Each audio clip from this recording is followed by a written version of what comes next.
Hello, hello, good afternoon, good evening, good night, wherever you may be. If you don't know who is speaking, my name is Samuel Olekama. And today, I'm just gonna draw your attention or try to draw your attention. So certain things I've been thinking recently. I don't know if another person think about that, but it just came to mind. So let me just talk about it. Hopefully somebody else is thinking about it. I mean, we read in the Bible. I'm going straight to the topic because I don't like fluff. I give content. I give something, or I try to give something of value. Value is determined by the receiver. I may be giving something that perceived to be value, may be junk to you. But again, to the best of my knowledge, I try to give value, and I'm going to give you value, especially to those who I'm referring to, mainly the Africans. Africans that come from, they immigrated to this country from Africa, from the continent of Africa. And sometimes when you look at the Bible has so many promises. I don't have the exact quote or the exact verse, but I'm going to generalize it based on my understanding. Again, I'm going to refer it is based on my understanding, not your own understanding.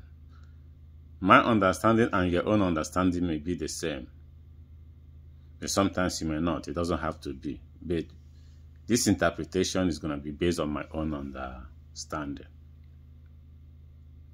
You see, there's promises of blessings, glory, prosperity to those who serve the Lord. And Abraham was told to leave his kindred, to live where he is, to leave his neighborhood to a strange land that's going to be directed to him by the power above him. And that in that, if you listen and do what that power said, that is going to be well with him. That's the promise of the Bible, the Old Testament, Abraham, our father, Metron, and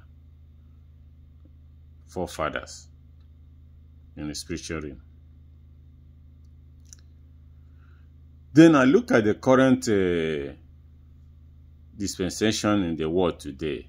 A lot of people came from Ghana, they came from Togo, they came from Sierra Leone, they came from Senegal, they come from Nigeria, they came from Cameroon, came from all the way to Namibia, Botswana, South Africa.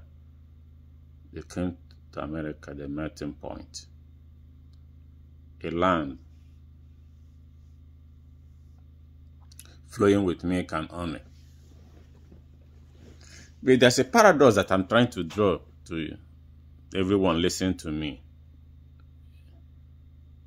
I don't know what is the right word to use, or whatever, paradox or whatever, or eccentric or whatever, enteric or whatever, or proverb or whatever, or prose or whatever, or analogy.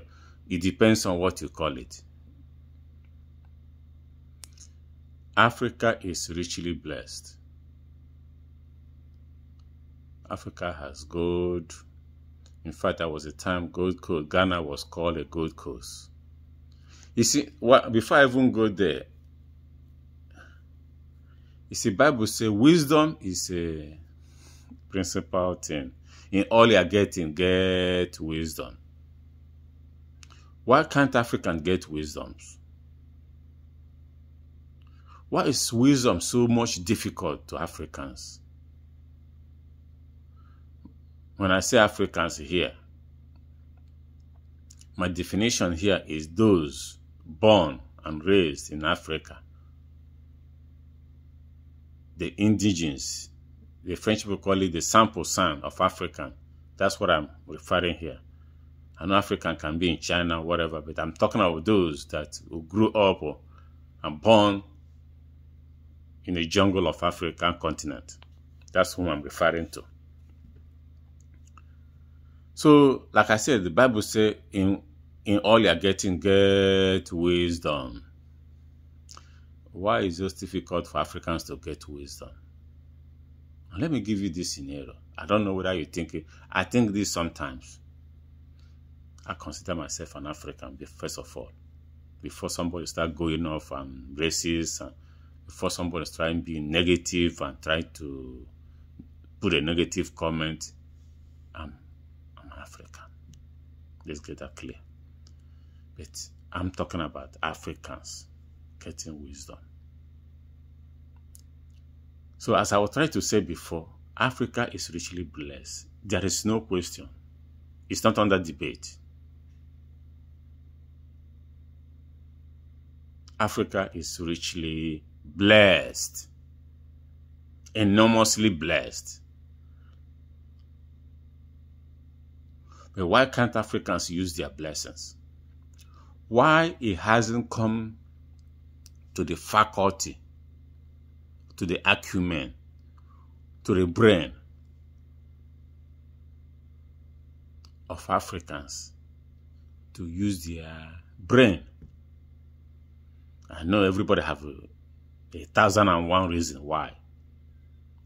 Finger pointing.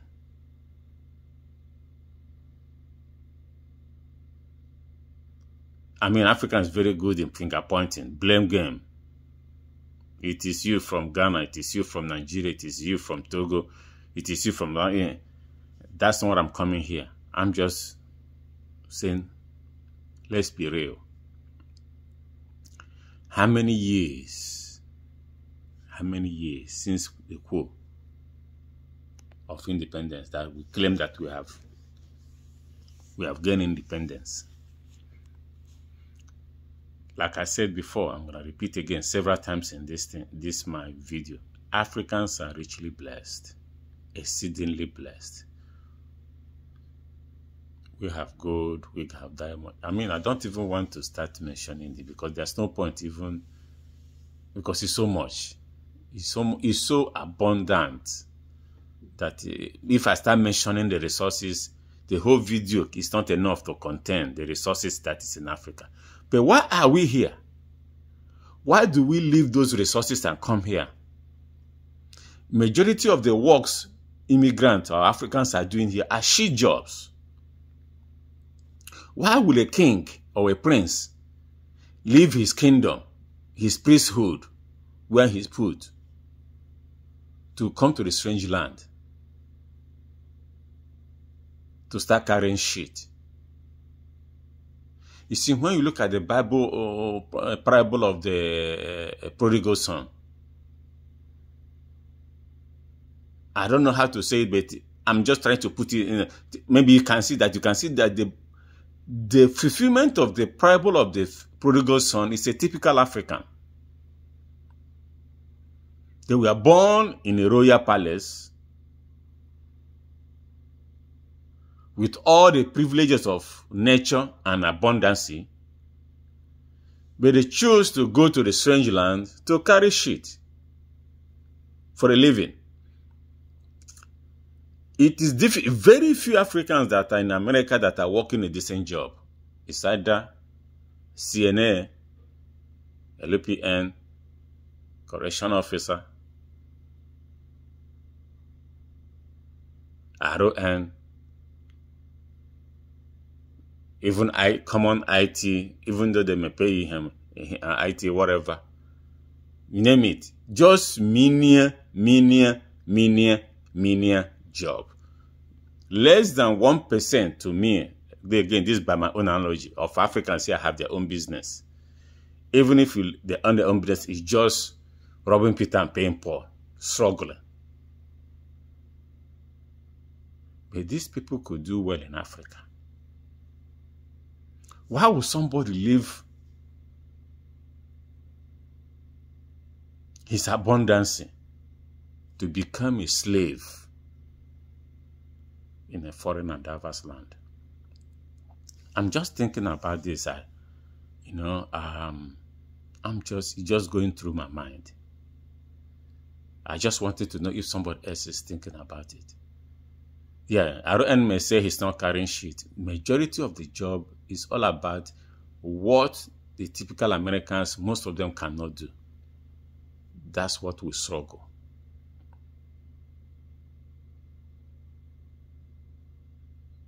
And these are people born with abundance.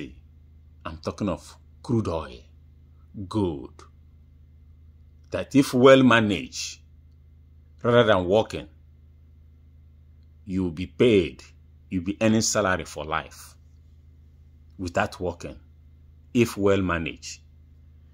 I'm not talking of, working. I'm saying you will not work, you sit.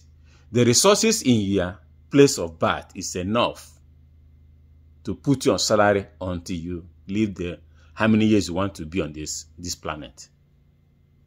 And you left it because you couldn't manage it, or you were chased away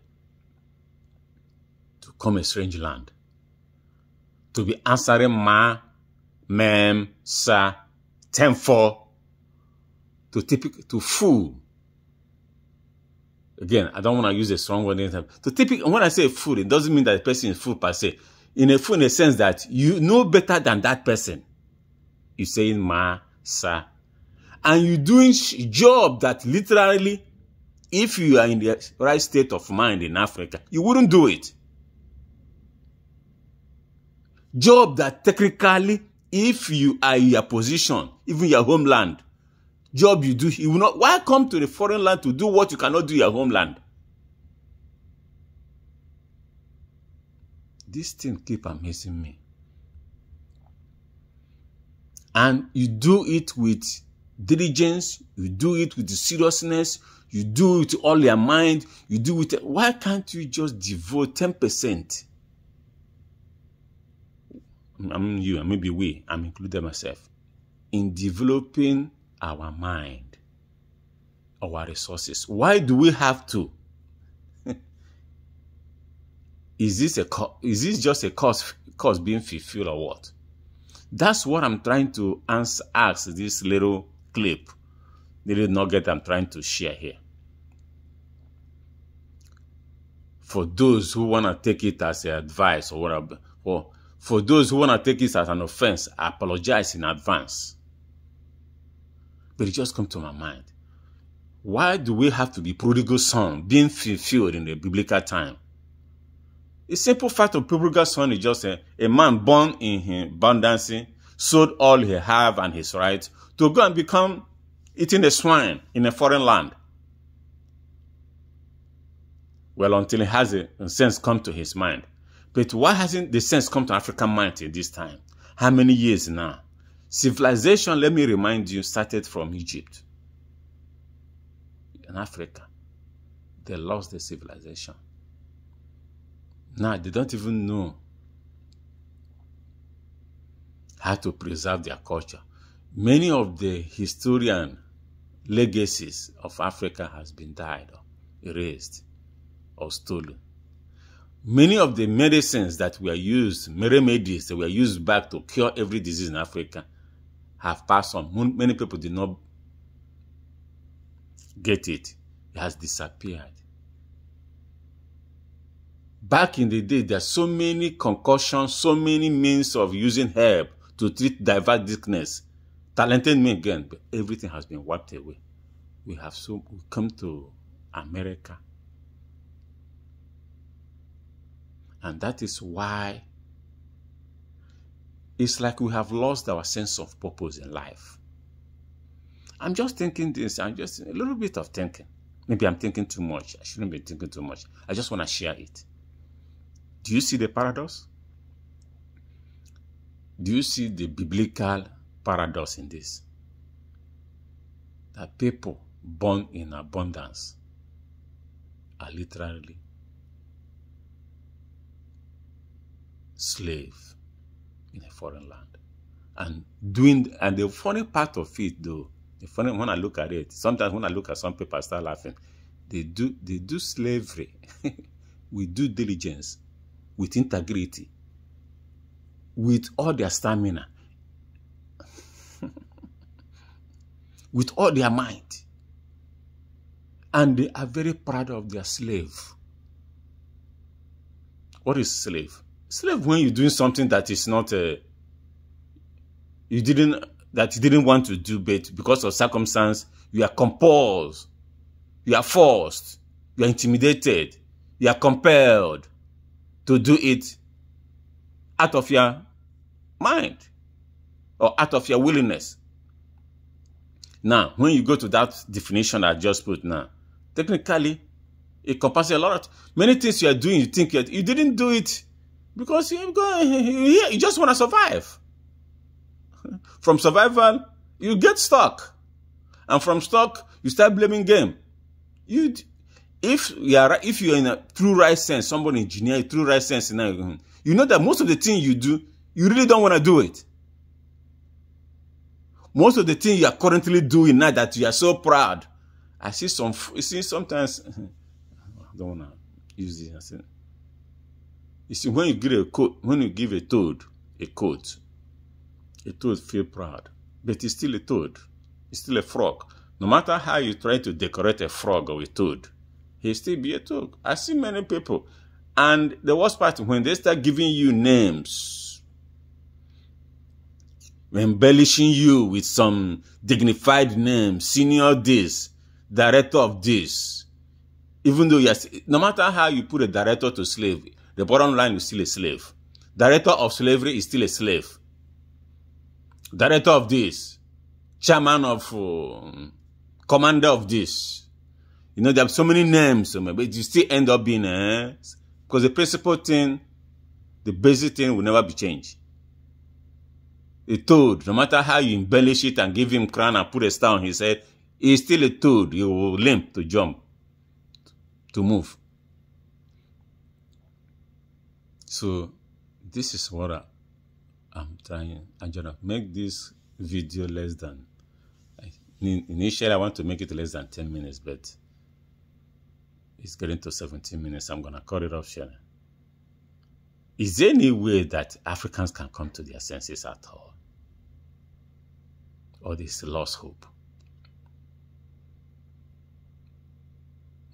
Is there anywhere left?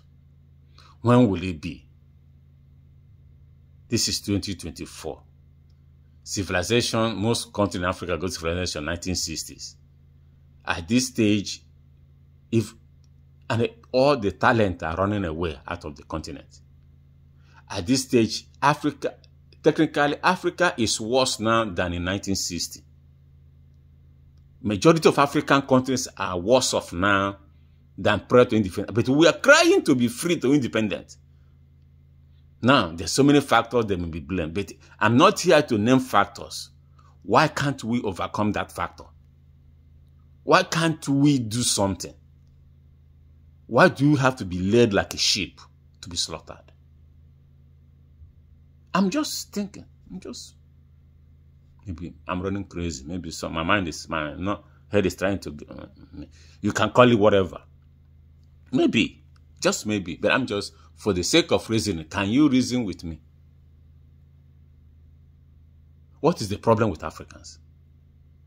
Why can't they get their senses together? Who will save Africa? Jesus from heaven? Jesus will come down and save Africa. And the Bible, the funny thing, the Bible was brought to us by a foreigner. We have known the Bible now more than the people that brought it. We're so much focused on that book now that even we left our own culture, which has been working, that have been helping us. Not only that, we have abandoned our own God. It's 19 minutes. I'm going to cut it up here. I hope people get my point. It's nice talking with you this morning. Today is July 11, 2024. Be blessed.